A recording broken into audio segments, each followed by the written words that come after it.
So this is going to be a conversation around what challenges we are facing, where are we going, very candid, absolutely nothing to close out on. We can be open.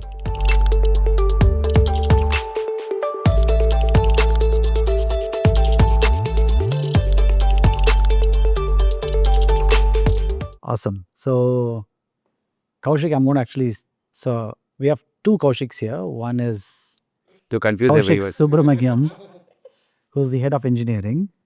And then we have Kaushik Venkatraman, whom you would have seen in multiple podcasts before, who's the head of products. So I'm going to refer you to you as SK and VK to you so that we are absolutely clear. VK, the head of products, SK, the head of engineering. So that's how it's going to be starting off. All right, SK, to you first, given that you had the experience of building for products for enterprise customers and I mean, even as large as a BFSI segment. And then you had the experience of building products and being in the pre-sales part of an SMB product sold company as well. Given the background that you have, how difficult and what's different of building for AI in finance? So what's your See, from the engineering perspective, right? So, for finance, it's always deterministic, right? So you always know if you add 2 plus 2, it has to be 4. It has to have the decimals and whatnot, right? Uh, it cannot be non-deterministic from the perspective, right? So when you go from the AI perspective, all elements are non-deterministic. So we are gonna have a layer which is gonna have the rules and which is gonna tighten up how we generate, right? Or how the LLM usage happens as part of the AI, which brings in more complexity in terms of an architecture. It's not just, it can be deterministic anymore. Say, for example, if you take marketing as an example, right? So you can have non-deterministic flows as such, right? So you can create an image subject, which can go sometimes wrong. I'll not say absolutely wrong, but it could differ slightly, but we can still live with it.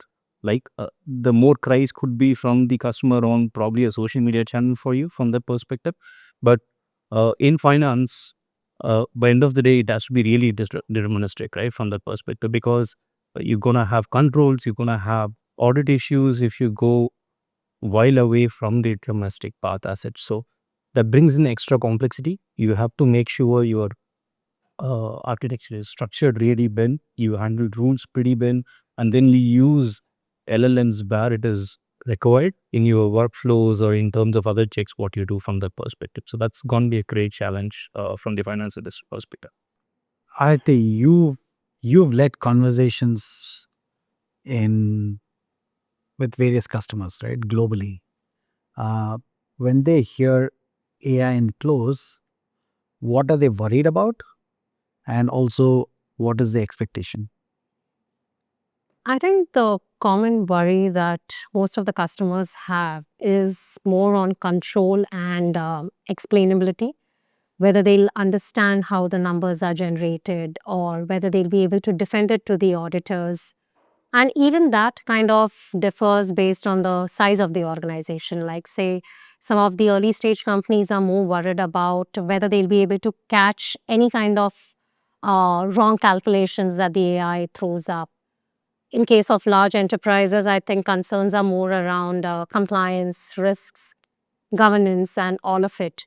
So overall, I think they're not worried about AI. It's just unaccountable AI. So once they know that, they can trust the AI, they are in control of the process, is when the adoption kind of increases. Because they're worried about losing ownership of the process, the calculations and everything that goes behind generating those numbers for consumption. So I think that's their biggest worry. That's right.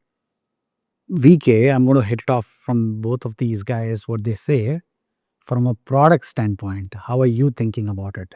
The good part is I don't have to answer any of these questions. I'm just going to be throwing around questions to all of you guys. So VK, to you, she's brought out some points about what challenges we have or what is the worry that CFOs have.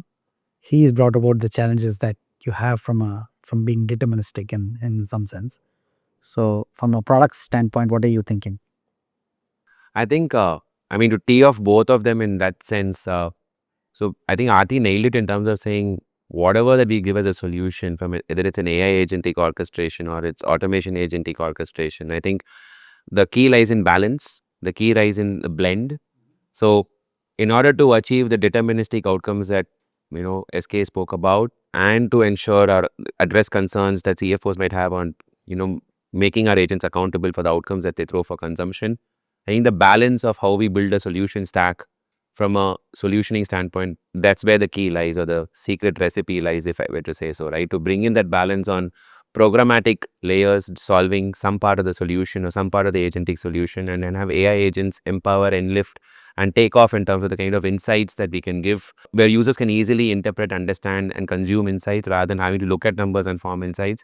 I think that balance is what we bring to the table from a product standpoint, so that we don't keep pushing the engineering to kind of say, hey, get LLMs to give me deterministic outcomes. We lend into the solutioning in terms of giving programmatic solutions, which AI can just launch out of, in terms of giving the kind of detailed insights and solutions that users typically expect deterministically per se. So I think that balance is what product tries to bring, which has always been the challenge. And I think one more angle that Arti spoke about from an enterprise perspective is the user is alone not the stakeholder. There are also other stakeholders. There is compliance team, risk and control teams, audit teams, external auditors, etc., shareholders. So there's a lot of accountability for finance as a function, generally speaking. So our domain understanding of this function also kind of lends into saying, okay, this is the way we solve the solution, or solve for the problem in the solution that we are delivering. But how are we also balancing other stakeholders? How are we ensuring that we are SOX compliant? How are we ensuring that we are data transfer compliant? So I think those are aspects also which we look for as a peripheral, an important peripheral, especially for enterprises. Whilst the user might be happy with the solution, buy-ins won't come through if those guardrails are not put in place. So I think that balance, to strike that balance, is probably what product brings to the table from a value perspective, in that sense. So that's to marry the requirement and to get the engineering team to deliver deterministic solution. I think product has to play that balance, sometimes argumentatively, in terms of trying to argue with engineering and push boundaries and frontiers, or sometimes even pushing back customers, because customers can sometimes be unreasonable in terms of what they ask for, based on what data they have.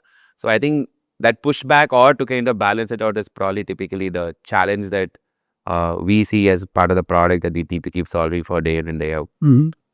From the enterprise software perspective, the expectation of the finance team is to have an enterprise software with AI functions, right? So when they talk about enterprise software, they are looking at defined rules, segments, which runs as a flow, right? It runs as their own process as such today, and you have AI functions on overlaying on top of it and giving an value attribution to it, right? That's a most important aspect now, what the finance teams are looking for at this point in time. So what's the hype all about? Why can't I just throw a bunch of LLMs behind all the spreadsheets that I used to work on, right, and expect that it'll function exactly the way it is? Why doesn't that work for enterprise so easily? Got it. So it's all going back to what we said before, right? It is about deterministic flows which you want to build, right? So all LLMs, as we spoke about, are non-deterministic, right? What is the most important aspect is you're building a contextual layer on top of it, an orchestration layer on top of it, where you control the LLMs. When I say control the LLMs, it's not like you give the right set of context, right set of prompts, right version of prompts to an aspect of it, and then you also have right data fed into it. Understand, like LLM does not know the transactions which happened yesterday, right? It knows what you're feeding in today. It does not have a memory which is hardened, right? When I say hardened, it does not store the memory, right? So even the storage of memory or the memory which you have is also transient. So you pass the data what you want it to be remembered and giving a solution. So that's the most challenging aspect. You need to give right prompt, right version of data. That data, if you give it tomorrow or day after tomorrow, it should also have a realistic response. Obviously, there will be some shift because all are non-deterministic, but the shift cannot be so much. It's going to affect the overall response as well. So that's a most important aspect which you have to cover. Interesting. And there is this concept that I'm automating a lot of stuff, and all the buyers and the customers that we're talking to right now, which you are handling a lot on that. What's the biggest misconception that they have when they say that they're already automated? I think what happens is most customers confuse visibility with automation. Whereas even in case of some of the large enterprises that we've been talking, they have all these fancy dashboards that give them statuses, colorful graphs, beautiful reports and everything. But what they don't realize is that there's a lot of manual work that goes, behind the picture. There are teams handling reconciliations manually on Excel. They're writing explanations. So all the data that has been automated and, presented in a fancy manner is handled by a army of people behind. So there's a lot of difference between automation and automated reporting, if I may say. They've automated reporting part of it, but they've not looked at automation from that perspective. And are you seeing in the conversations that customers are coming back and saying, I'll build it myself? And Oh, yeah. a lot of that? Yes, they are. I mean, I think when they look at the project and, the demos and all of it, they feel that, they can take it back to their IT teams. I mean, in case of large enterprises. And When you Kaushik, say, SK, to you, why do you think that's not possible? I mean, or is it possible at all? Or are we seeing something else? See, everybody wanted to have their own build as well, right? So that's a first try which they do. Or like they would want, if they want to have more control on the product, they would want to build on their side. But what they are missing is not just building once, right? The models are changing every day. Right. The prompt which you give today, and if there is a new model which is getting released by, say, like an OpenAI, you'll never know if the same prompt works. So you need to think about how are you going to version your prompt? How are you going to make it work for all the other models as well, right? So there is a lot of versioning which goes behind all those stuff. It's also about they start with it, but then they would want to look at an enterprise product in some point where they feel like all these process flows are built and somebody who has built all this for them, and they would want to just put it as part of their regular rollout plan and then have it rolled out as part of their enterprise, right? Which becomes easy for them. Then the IT team is only doing governance from their perspective in terms of whether the product is up to the mark, whether they are compliant and whatnot, right? So they are not continuously in terms of building stuff which an IT department would not want to do. It's a very iterative process when it comes to an AI build than what you were building as software before, right? So that's a challenge which they start underplaying with. They realize a challenge and they want to look out for the products, and they feel you're in the right space where they would want to come associate the concept and see we have all the bells and whistles, right? In terms of the process flows built, we are also having AI functions which can help them to kind of, I'll not say go to the market, but they can have a faster launch from their perspective. But if they want to build the same thing and maintain the same thing, it's going to be really, really expensive for them to do that. Interesting. And I'll probably just chip in here, sorry, Karthik, is one of the things that I've realized is, especially when finance teams talk to IT and when they kind of try to solve for a problem, the time taken on discovering the problem and the root cause for the problem in itself is fairly expensive from an effort and an overhead standpoint, right? And best part about dealing with accounting-based solutions like ours, right, where we have domain leading the solutioning rather than anything else, is customers just have to state their symptoms.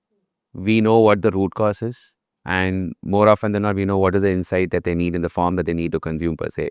And the customers don't have to spend time with us to kind of go down that discovery journey in itself. There are examples in India or outside of India where we have competed with internal IT teams, and CFOs and finance teams have come back and said, IT teams are not going to be anywhere close to what you guys are kind of propositioning a solution. I understand what exactly you guys are saying.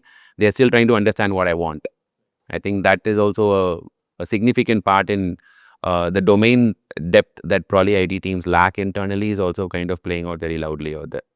In fact, I remember I was speaking at a session, and one of the things that came out of that is I asked a couple of CFOs who were there on the panel.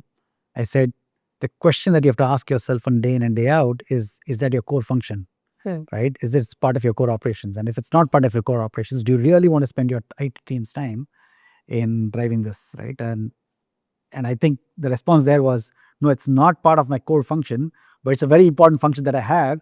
but I'm happy of buying off the rack rather than actually asking my IT teams to build.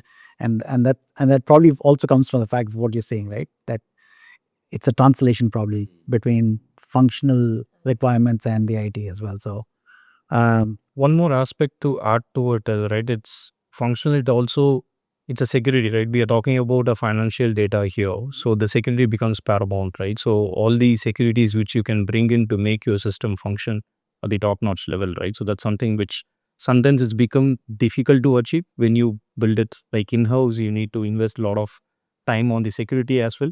But think about now a SaaS player like us who has already given you that secured product, right? It ends up covering all the security aspects of it, which becomes much more easier for you to roll out from your perspective.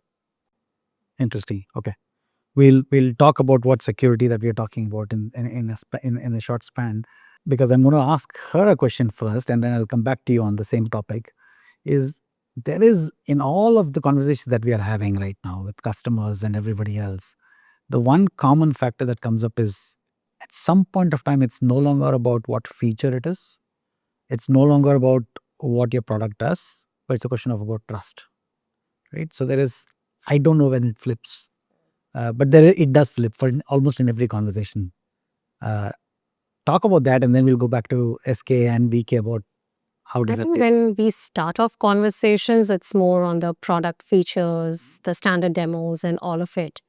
But when we move to a stage of proof of concept in some of the large enterprises, it's when they see their data, their use cases into the system and evaluate the results that come out of the system is, I think, when the shift happens from the system and, pushes the customer to go forward. And somewhere when you are having these conversations over a period of time, you kind of build in the trust where you can assure the customer that if, say, something goes wrong at 11:30 p.m. on a closed day, you are there to support them. And I think somewhere some of the large players in the market even today lack on the customer support point of view. I think that's very important, which we are seeing a big gap between the product being very well, very sexy, all the features, functionalities, everything taken care of, but the customer support is something that is lacking. And that's one thing that we kind of make sure that we assure the customer that we are always there at them to help them at the last minute or even at midnight. So you're saying your SLAs give you some points that talk about a particular time that you give, but you go over and above Yes. beyond that to kind of make sure. And the editing also would want to reach out to the support, right? So they would want to reach out to the experts who are govern the system as such, right? So that also becomes really, really important from the IT perspective. They don't say if they are having, we were talking about build, right? So in that case, they are going to take care of all the stuff, all the support, all the security and stuff like that. But when it comes to an enterprise like us, who is going to help them build those functions for them, they already have a readily available support team whom they can call up. And if there is an issue, we are resolving within the SLA perspective as well. Taking over the trust issue alone to you, right? And I'll come to you also on the same point, but taking on the trust issue alone, IT teams never trust whatever you do at the end of the day. How do you cross that barrier? Obviously, we show them how secured our systems are, how the data is secured in terms of, say, for example, you have different firewalls put in as part of a system, you have different guardrails for all your prompts and stuff like that. We also get them saying like how the data is partitioned for them or how it is logically isolated, which gives them kind of a trust which they would need. And we also, it's not just about data sitting there, it has to be encrypted. All the file movements and whatnot, right? Everything needs to go through a secure channel, right? So we are building a complete platform ecosystem for them, which they can lay their trust on, right? Right. And on top of it, we have all the complaints is cleared, right? So we are like SOC 2 complaint. We also have the system which have SOX complaint as well. So this kind of brings in the additional trust for them in terms of the platform, which could be very difficult for them to kind of achieve it if they do it on their own. To you, VK, this is a slightly different question because pre-sales does roll up into what you do. So how are you able to convince the customer and depends again on large enterprises to mid-market enterprises. How are you able to convince the customer beyond a certain point of time? Then there's questions that keep coming up. How do you cross that bridge? So I think it depends on who's asking the question, honestly. If it's a finance person asking the question, my answer will probably be a lot tending towards what Arti is saying, showing them that they can depend on the product, they can depend on the platform to generate accountable outcomes.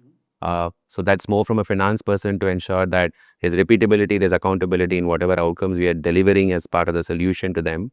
So the question comes from a finance person, that's probably going to be my answer. And that's probably what we're going to try to show in the application or in the platform as well. So like just to kind of, as a corollary to what Arti was saying in this concept, I think pre-sales, when it comes to pre-sales, we move away from features and we move to outcomes. Right.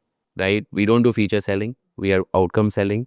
We are impact oriented in terms of telling the users how are we impacting their day-to-day lives in terms of what our solution delivers. So I think the feature selling has already happened in some sense for the customer to orient themselves and know generally about what we are offering. As when it comes to us, we are very clear that we need to deliver an impact. Otherwise, there's nothing more that we need to do beyond that. So that's one part. Now, if it's the customer's ID team or asking questions, obviously, like Kaushik said, there's when they see the kind of practices that we are adopting from a security perspective, every IT person does a benchmarking of their own security practices, right? And if they feel our security practices are aligned to theirs culturally in the way we are approaching for a problem, I think there's buy-in that's already coming through because they are also have invested in a similar practice and they have already seen results. And for them to see us also doing a very similar kind of an approach or a practice usually lands them on a space of them being assured that these guys are knowing what they're talking about and it is industry best practice in terms of what we are implementing per se.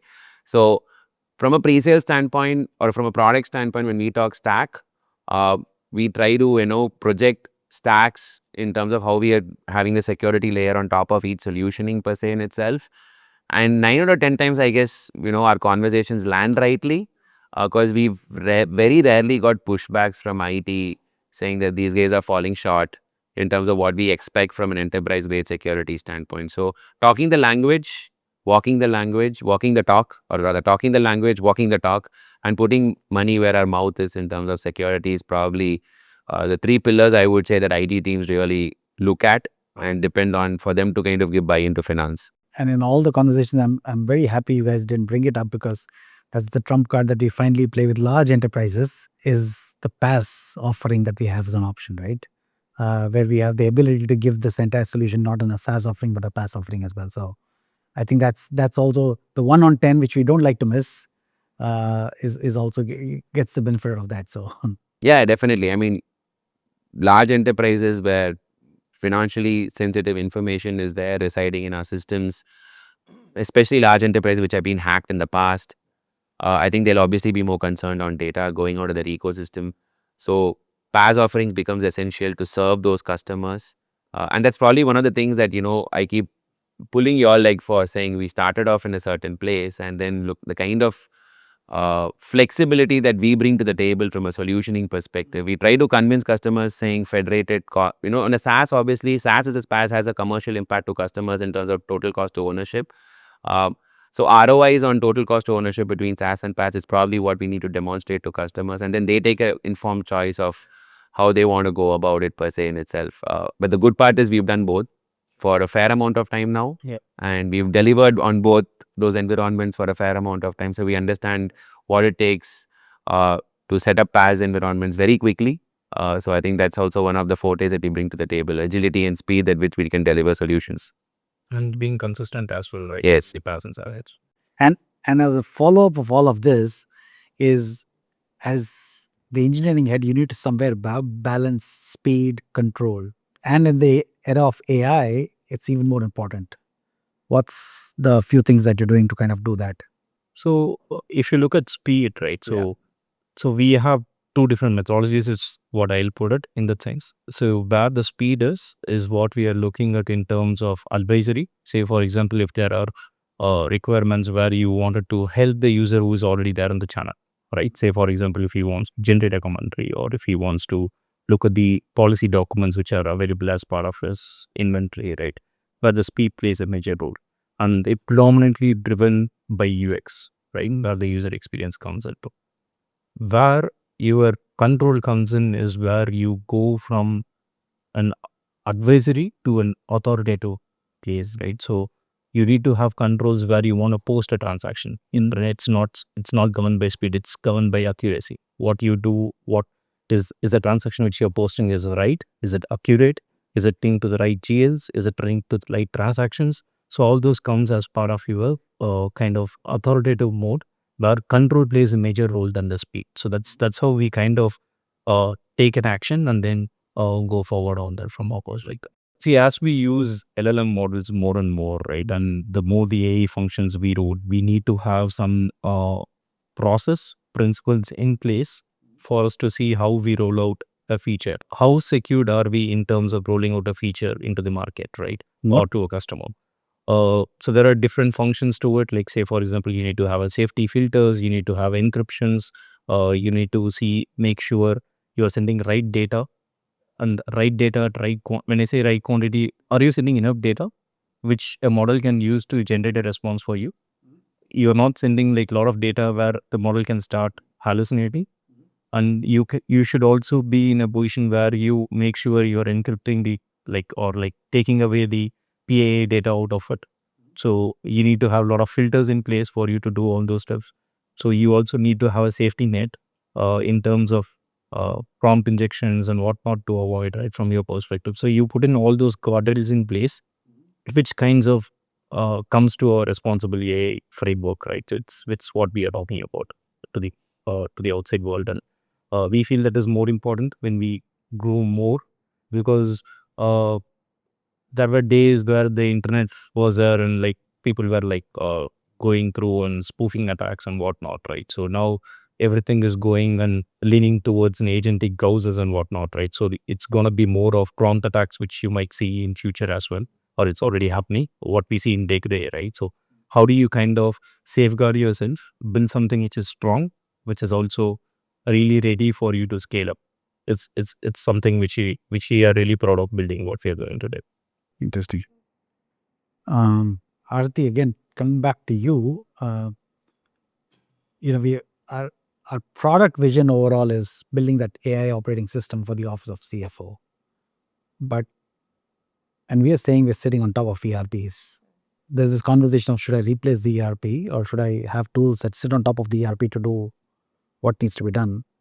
At what point of time do buyers shut you down based on the product that or the features that you're talking about?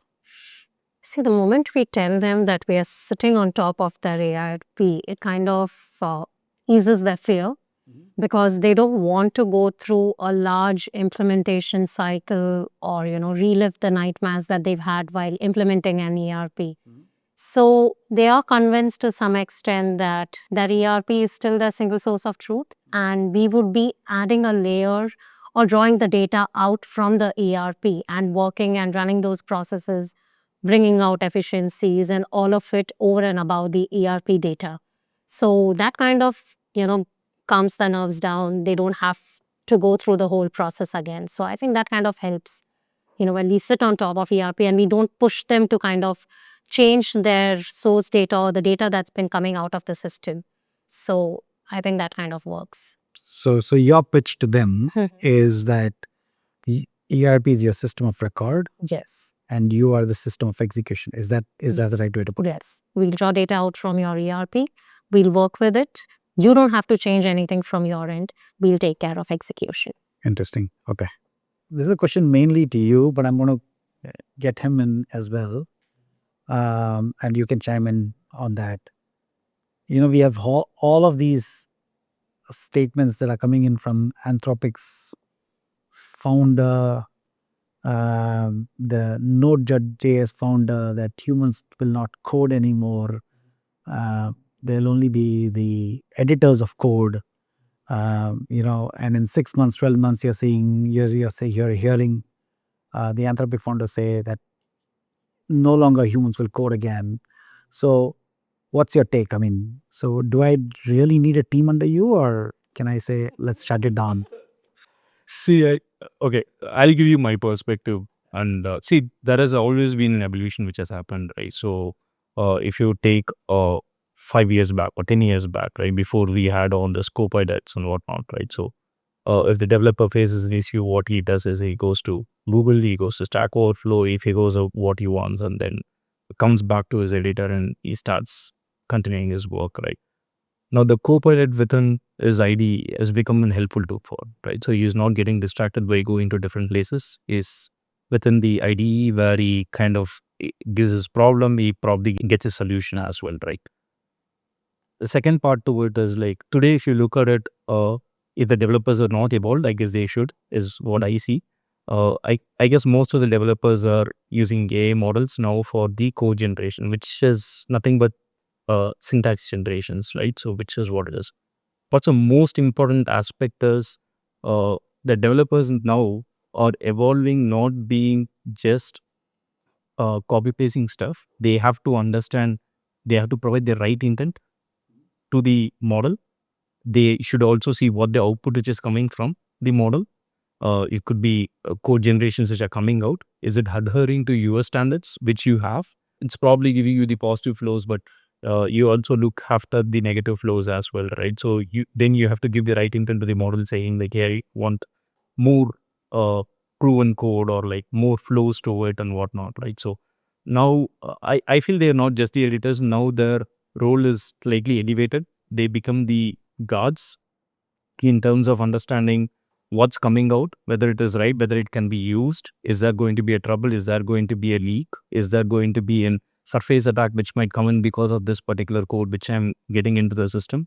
So they need to take all these informed decisions, right? It's obviously, yes, their number of lines which they create now has come down, but the responsibility has increased more is what I feel. Yes, obviously now we are hearing we have models which runs for 2 days and builds the code and creates the code and software. We are evolving there, but the ground reality I feel is that responsibility is also increased. So which proves definitely I need to have a team under me, right? In terms of having to run what we want to run from the business perspective and also from the organization So perspective. is it all now moving towards the infra side of activity and less about writing codes, or is it like actually both of that? It's both. It's both. It's both because It's just not about scale and infra and the everything. scale, see, the cloud era has brought the scale for you from that perspective, right? So now we do not have many physical servers, right? So morely it goes on cloud and we kind of expand to our needs. It's not the expand to our needs, it's also based on what we need at the point in time. We scale on all those stuff, right? So there is also, I feel it will slowly percolate there as well from the perspective in terms of how AI can automatically help you in terms of understanding the load, which might predict the load and kind of in the future and then expand based on the needs. Today it's predominantly rule based. Well, I feel there could be some changes which could come in from the infra perspective as well. But yes, from the code perspective also it has changed tremendously. Interesting. Okay. And we get to you slightly differently. Are you challenging him enough saying my accountants can code? Because you keep talking about proudly about that you have a team of accountants who can also code. So are you challenging him over there saying accountants can code with all of these statements that you're hearing from Anthropic and Node.js? You're saying that you don't need the team. What's your take? I think before I get into a controversial response, I think on ground realities, I think on pre-sales, it's given us a lot of autonomy. We are able to build solutions as proof of concepts real quick with very little dependency on hardcore engineers per se. So that's lended a lot of flexibility and autonomy and speed in terms of giving proof of concepts or displaying to customers on how outcomes will typically come from the application or from the platform per se. So there are definitely AI vibe codes and low code solutions that are available as toolings in the market. It's huge in terms of the significance from a pre-sale standpoint. So that keeps us agile, that keeps us on our feet, on our toes, and we are able to respond to the customer very quickly in terms of how we are looking at it to solve the particular problem statement they've identified per se. So that's one which doesn't have an impact much on the engineering, but what it does indirectly is it kind of, I think that is helping translations to happen much better to engineering teams. When we give proof of concepts which are fairly reasonably built from a solutioning perspective alone, to make it enterprise grade is typically where we start interacting with the tech team and engineers, from a scalability standpoint and from a security standpoint or from a guardrail standpoint. So I think that's where it's really lending into efficiency. There's more often than not, there's very little understanding difference between him and his team and me and our team in terms of what we want as an outcome and what they understand of what we want as an outcome per se. So I think that AI is definitely playing a great translator's role.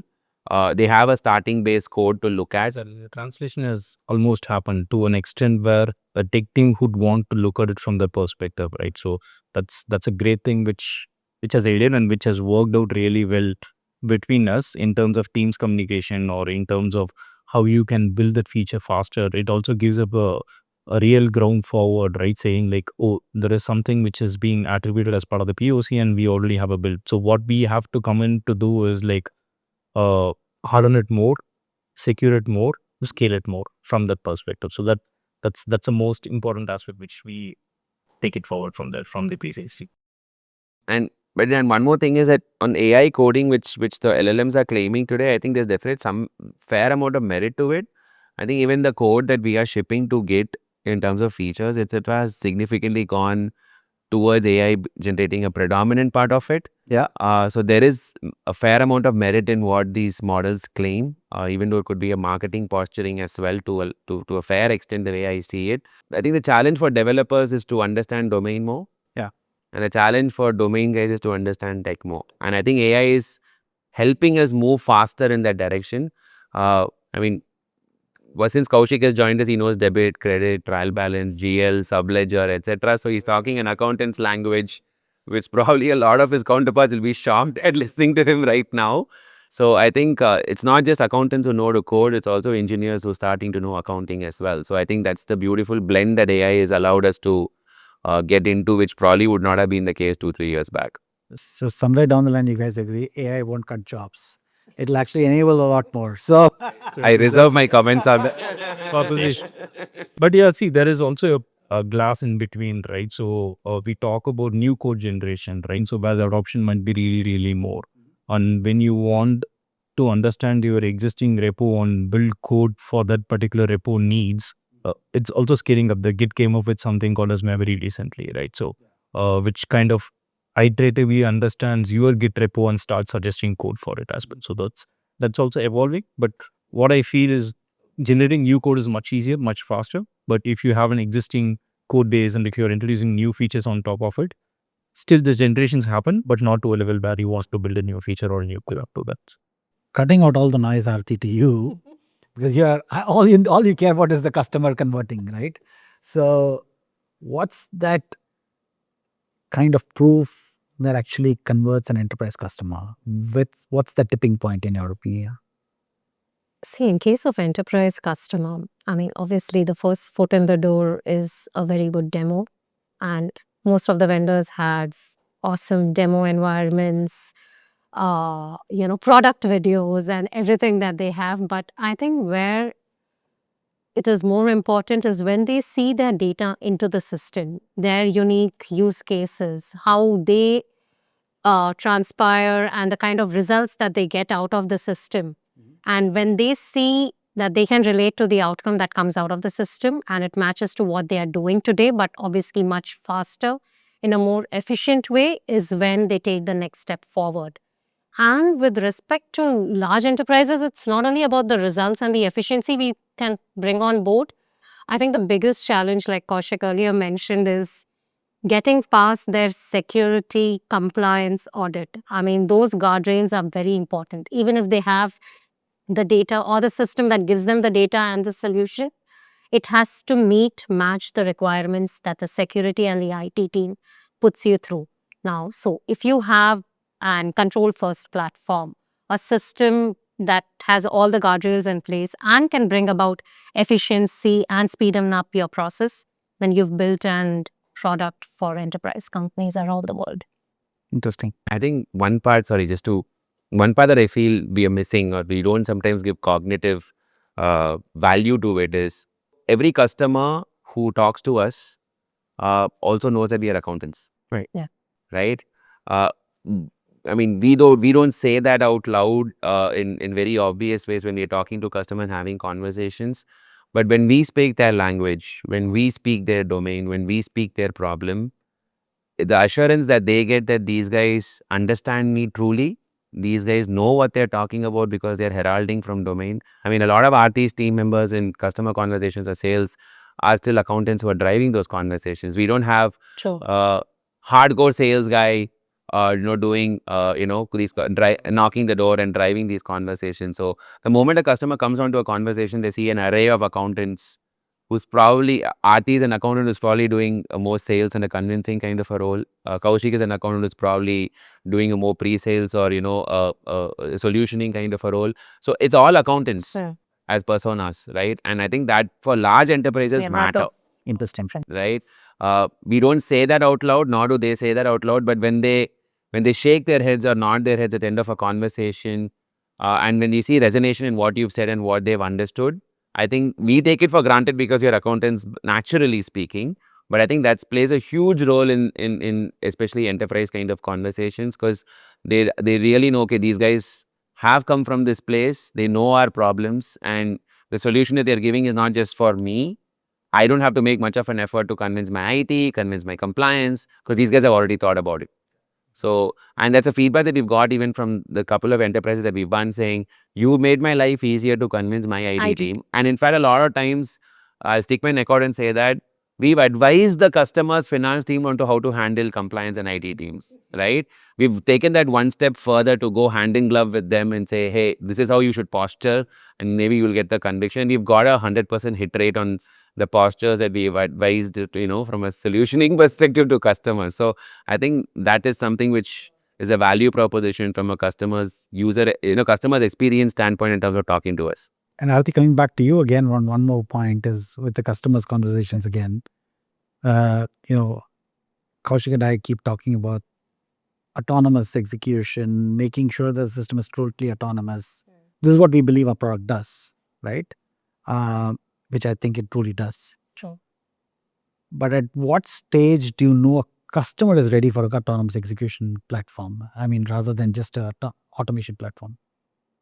So I think when, leaving aside the features, functionalities and all of it, obviously this conversations start around it. But when they know where they can step in, where the human in the loop is involved, and where they control the process, I think somewhere they don't want to lose ownership of the process. So once the results are generated and the human in the loop, kicks in and they are going to review it and then submit it, that's when the shift happens from, being totally autonomous to having some control onto the system.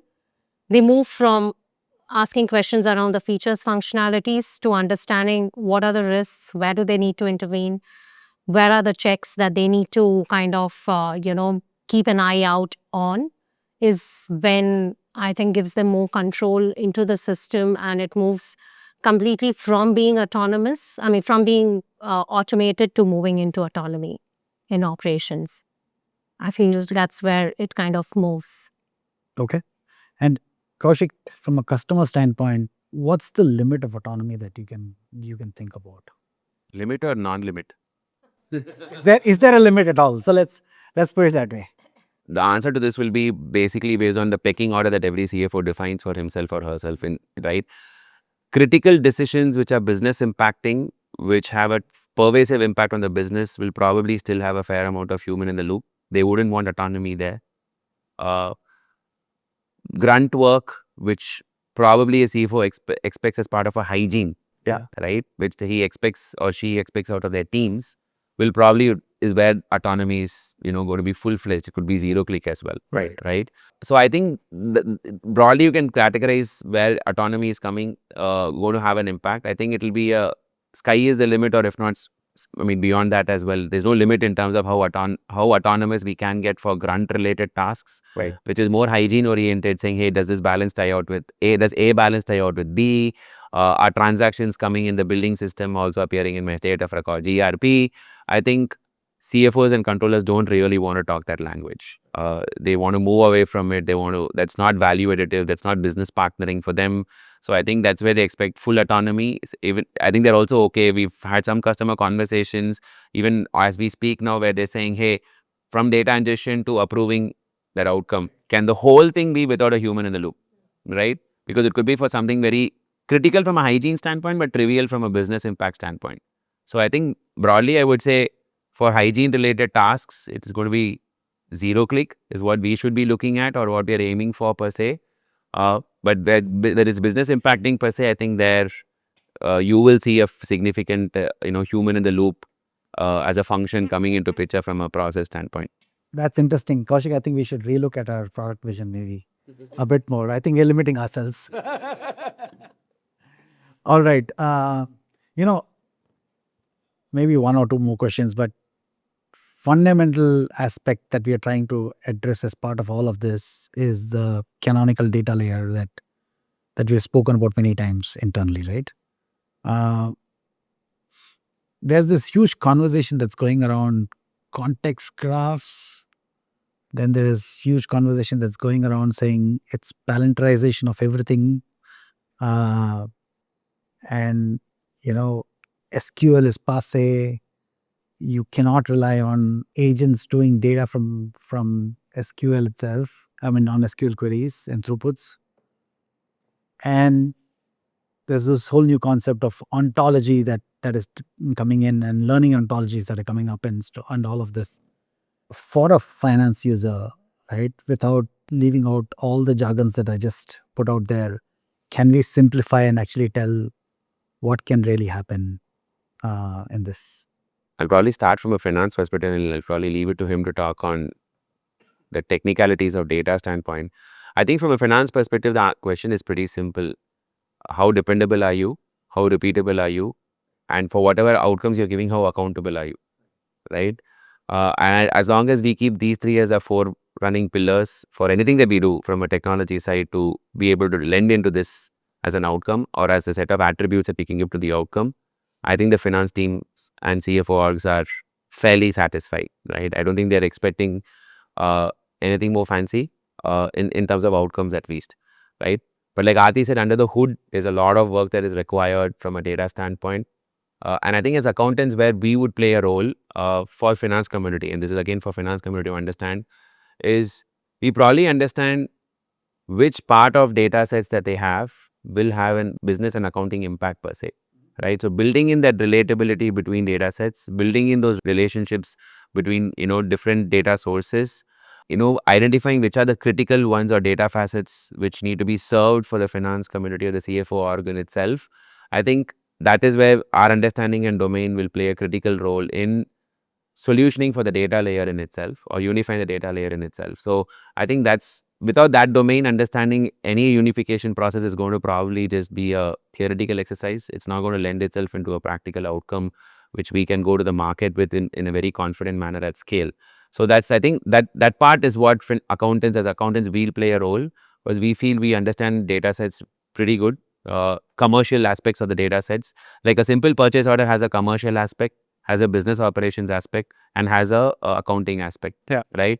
And we feel we understand how a single document or an object in data terms has different attributes which lend itself to different outcomes per se. So breaking down to that level of granularity and understanding is probably where the key lies in terms of solving for this from a finance community perspective. So that's how I would probably look at it. In terms of technologies that we can take, I probably leave that. I mean, that's an argument that probably we'll have always, because he'll come up with a suggestion, I'll come up with a counter, or it's as simple as his suggestion would already be an amalgamation of 3-4 models. Recently we heard Sridhar Bembu in one of Zoho's town hall events saying, if I get an outcome from Claude, I get it vetted by OpenAI. If I get an OpenAI outcome, I get it vetted by Gemini. And in doing so, interestingly, he gets 10 to 15 variables that he can play out of for a single solution, right? It's not about trying to make the models compete. I think it's trying to have bouquet of options that you can decide to choose as to how will I go to the market from a solutioning perspective. And I think even from one models, we have to keep challenging, and we should keep asking it to challenge ourselves, right? In terms of saying like, what are the options which are available for us, right? Right. So I'll take it from the engineering perspective, Right. right? So where we are talking about a canonical model, right? So if you look at finance data today, if you see an Excel sheet, you see that as a structured data, Right. right? But is it a standardized data is something which you have to question yourself. And these data is now sitting across different systems in silos. So you have to bring it together to make a meaning out of it, right? So that's where your canonical model comes into the picture, right? So you get all this data, bring it into a canonical state where you can build metrics on top of it, right? Where your agents can work on a clean data rather than not having a clean data, right? From that perspective. Like building a canonical model is only like 50-60% of the work which has to be done, right? So Right. think about uh, a user who is finance user who is coming and looking at data which he's not supposed to do, right? So there should be an orchestration layer built on top of this canonical data, which is going to govern in terms of what has to be done, right? In terms of what data can be sent to a model, what is the user have the right permissions to even look at the particular data. So we have to write a lot of rules and structures on top of this canonical data for you to service to even the model, right? So model cannot just do an SQL query and then say this is the response. Then you're leaving a lot of things open in terms of guardrails, or you're opening a lot of things. Is the right data being even furnished to a user, right? So those are things which is something which we are always debating and saying like what is the right approach to build this, right, in terms of to be successful. That's a lot of thoughts and a lot of processes are putting in place so that we can build that data lake for us from our side. Interesting. Good. I think we've covered a fair decent amount of topics, from engineering to how customers view it to what product can solve for and all of that. So I think it's been a good session. Thanks everyone for joining in. So Thank you. I just have one thing that I kind of, more and more we go out there in the market, more and more I experience this. Uh, I think in a lot of ways we are pioneers, heralding from India to kind of on the accounting side to kind of take this forward. I think forward deployed engineer is something which these guys talk a lot. oh yeah, I that's think a top. we are a hotbed of forward deployed accountants as well, right? And there are very few companies, including the large big ones, big consulting firms, who are probably pioneering this space from India, at least the way I see it. In India, I think we are largely numero uno in terms of the solutioning that we have in the record to report and close to earning space. And the fact that we are able to walk shoulder on shoulder with the best in class competitors, right?